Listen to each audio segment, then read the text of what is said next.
이 모듈은 빅데이터 분석에 많이 회자되는 기계학습에 대한 이야기입니다. 머신러닝을 여러 학자들이 정의하고 있지만 텀의 정의가 가장 적절하다고 평을 받고 있습니다. 환경 이화의 상호작용으로부터 획득된 경험적 데이터 D를 바탕으로 모델 M을 자동으로 구성하여 스스로 성능 P를 향상시키는 시스템. 정의만 놓고 보면 조금 어려울 수 있지만 다음 페이지에서 기계학습에 대하여 좀 더 자세한 설명을 들으면 이해가 어렵지 않을 것 같습니다. 머신러닝에 앞서 최근 매스미디어를 통하여 많이 알려진 인공지능, 즉 AI는 그 역사가 50년대로 올라갑니다. 당시 인공신경만 ANN의 기반 기술인 퍼셉트론은 뇌신경을 모방하여 구현한 기능으로서 당시 스팟라이트를 받았습니다. AND, OR의 문제는 선형으로 쉽게 해결할 수 있었으나 XOR라는 단순한 논리 게이트 문제를 해결하지 못함에 따라 인공신경망의 활용성에 의문이 제기되어 AI가 침체기에 들어갑니다.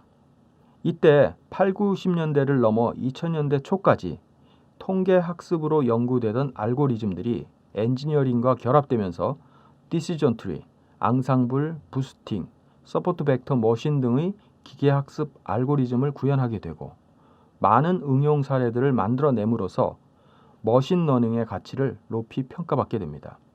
그러다 2000년대 들어서면서 그동안 별 관심을 갖지 못했던 뉴럴 네트워크가 시스템의 성능 향상과 레이어를 높게 만드는 딥러닝의 발전으로 인하여 괄목할 만한 성과를 만들어내고 알파고 이후 새로운 장을 펼치고 있습니다.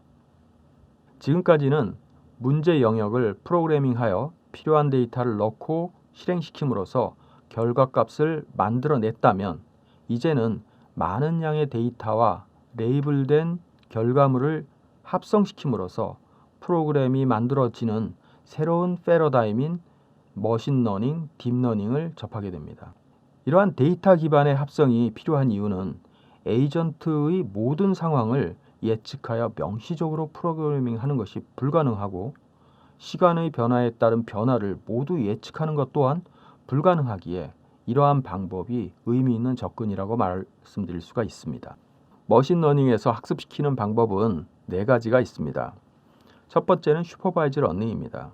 레이블을 갖고 있는 데이터를 입력받아 출력을 사상하는 함수를 학습하는 방법입니다. 두 번째는 언슈퍼바이즈 러닝입니다. 레이블 없이 데이터에서 패턴을 찾아 학습하는 방법이죠. 세 번째는 강화학습입니다. 리워드와 페널티를 부여하여 학습시키는 방법으로 최근 알파고에서 엄청난 의미 있는 접근을 보았습니다. 네 번째는 세미 슈퍼바이즈 러닝입니다. 레이블이 있는 작은 표본을 기초로 레이블이 주어지지 않는 다수의 표본에서 학습하는 방법입니다. 이 4가지 방법 중 가장 많이 사용되고 있는 슈퍼바이즈 러닝과 언슈퍼바이즈 러닝에 대해서 뒤에서 조금 더 살펴보도록 하겠습니다. 머신러닝, 딥러닝을 이용한 적용 사례는 슬라이드에서 보는 것처럼 아마존의 추천 알고리즘, 구글의 무인 자동차, 악성 코드 탐지, FDS, 음성인식, 작곡, 영화 시나리오 작성, 교통통제, 경기 예측, 손글씨 판정, 고객 행동 분석, 신용도 평가, 부도 예측 등 다양하게 활용될 수 있고 우리가 많이 접할 수 있는 내용입니다. 프로야구 뉴스 로봇이라고 하는 응용 사례는 야구 경기에 대하여 기자만큼이나 명확한 기사를 작성하고 있음을 보여주고 있습니다. 최근에는 해외 유수 언론 중에서도 일부 기사는 시스템이 작성하고 있다는 이야기도 있습니다. 이번 사례는 CNN을 이용한 이미지 인식에 대한 사례입니다.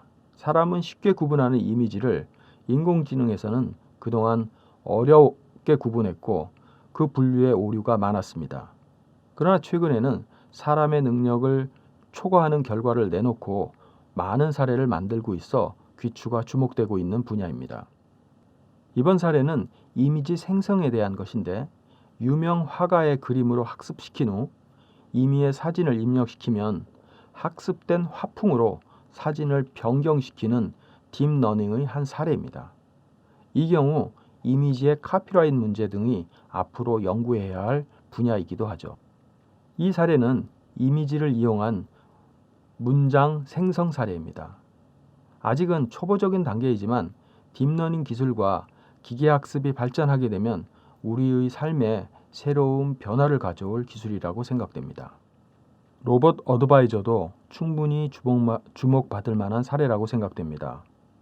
쉼없이 수많은 정보를 분석하여 투자자에게 어드바이즈하는 업무를 수행하는 이 기능은 금융권의 보수성과 아직 성공 사례를 접하기 어려워 좀 더 개발 및 적용에 대한 절대적 시간이 필요합니다만 주목받을 만한 사례라고 생각이 듭니다. 최근 자동차 메이커들이 많은 공을 들이고 있는 자율주행 자동차입니다. 머신러닝과 딥러닝을 이용한 데이터 모델링의 결과물이라고 정의할 만큼 데이터 분석이 중요한 위치를 차지하고 있습니다. 자율주행은 레벨 0에서 레벨 4까지 총 5단계로 되어 있습니다. 구글과 다른 자동차 메이커에서 추구하고 있는 단계는 레벨 3인 네 번째 단계입니다. 감독학습이라고도 하는 슈퍼바이즈 러닝에 대하여 살펴보겠습니다. 슈퍼바이즈 러닝은 인풋 데이터와 타겟 데이터, 즉 레이블드 데이터가 짝을 이루고 있을 때 이 데이터 셋을 이용하여 함수 fx를 만드는 것으로, 이때 y의 값이 이산형이면 클래시피케이션으로, 연속형이면 리그레이션의 알고리즘을 적용할 수 있습니다. 인풋 값에 의하여 둘 또는 그 이상의 클래스로 분류되는 클래시피케이션에는 SVM, KNN, 의사결정나무, 랜덤 포레스트, 로지스틱 리그레이션 등이 있고, 리그레이션에는 리니어 리그레이션, KNN, 서포트 벡터 머신 등이 있습니다. 비감독 학습, 자율 학습이라고도 하는 언슈퍼바이즈 러닝은 오직 인풋만을 사용하여 함수 fx를 만드는 것으로 k-means 등 클러스터링과 어소시에이션 등의 적용이 가능한 알고리즘이 있습니다. 이러한 언슈퍼바이즈 러닝과 슈퍼바이즈 러닝은 경우에 따라서 서로 믹스되어 최적의 모델을 만들어내기도 합니다. 딥러닝은 오래전부터 연구되었던 인공신경망, 즉 아티피셜 뉴럴 네트워크에 기반을 두고 있습니다.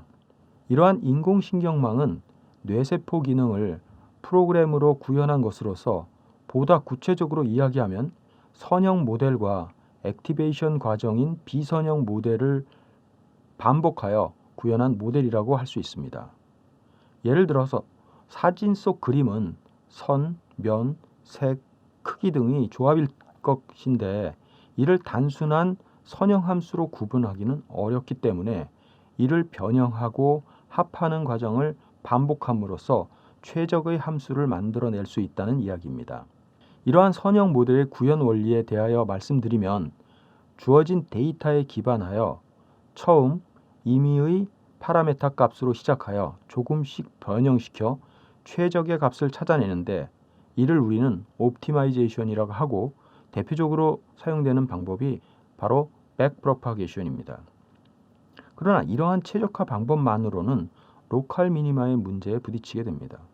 그런데 이러한 문제를 토론토 대학의 힌튼 교수가 프리 트레이닝 방법으로 해결할 수 있는 DBN을 논문에 발표하면서 딥러닝의 가능성에 모두가 주목하게 됩니다. 딥러닝에서 주목해야 할 기술은 조금 전에 말씀드렸던 로컬 미니마와 데이터 노이즈 제거 등에 활용된 언슈퍼바이즈 러닝 기반의 프리 트레이닝이고, 두 번째 주목해야 할 기술이 CNN, 컨볼루셔널 뉴럴 네트워크입니다. CNN 설명에 앞서 FFNN, 즉 피드 포워드 뉴럴 네트워크를 이해할 필요가 있는데, 입력된 데이터를 이용하여 선형 가중치를 계산하고 시그모이드나 렐루 등의 액티베이션 펑션을 하나의 레이어로 하여 여러 층으로 만드는 MLP, 즉 멀티 레이어 퍼셉트론을 만들고 멀티 클래스가 가능하도록 멀티 노드를 구성하고 각 노드는 0에서 1의 값을 갖는 소프트맥스의 액티베이션 펑션을 적용한 아웃풋 레이어를 연결하는 구조죠. 조금 어렵습니다. 그럼 CNN은 이 피드포워드 모델과 어떤 면에서 다를까요? 피드포워드 뉴럴 네트워크의 MLP는 일렬로 된 긴 벡터를 이용하지만 CNN은 로우 데이터의 매트릭스를 작은 단위의 행렬로 변경하는 컨볼루셔널 과정을 거쳐 작업 효율이 높도록 변형하는 퓨처 맵을 만들고 여기에 액티베이션 펑션을 적용한 후 사이즈를 줄이는 풀링 과정을 거치고 마지막에 피드포워드 뉴럴 네트워크 레이어를 두어 클래시피케이션 작업을 하게 되는 원리입니다. 이 또한 결코 쉽지는 않습니다. 끝으로 RNN, 즉 리커런트 뉴럴 네트워크는 시계열적으로 신경망 구조를 쌓아 올리는 형태로서 그동안 신경망이 깊어져서 생기는 베니싱 그레디언트 문제를 LSTM, 즉 롱 숏 텀 메모리라는 게이트 유닛을 각 노드마다 배치하여 극복할 수 있게 되어 자동 번역이라든지 음성 인식 등에 최근 많이 활용되고 있는 방법입니다. 조금 전에 말씀드린 옵티마이제이션, 액티베이션 펑션, 컨볼루셔널 등을 프로그래머 언어를 이용하여 코딩하게 된다면 너무나 복잡하고 어려운 과정일 것입니다. 그래서 표에 나와 있는 것과 같이 카페, 토치, 시아노, 텐서플로우와 같은 딥러닝 프레임워크가 많이 활용됩니다. 복잡한 수학적 통계적 코딩을 하나의 함수로 처리하고 사용자는 단순히 텐서를 이용한 그래프만을 작성하고 이를 부르기만 하면 기능 구현이 가능하기 때문입니다. 파이썬, C++ 등 다양한 언어를 지원하고 있으며 GPGPU도 지원하고 있어 보다 빠르게 딥러닝을 구현할 수가 있습니다.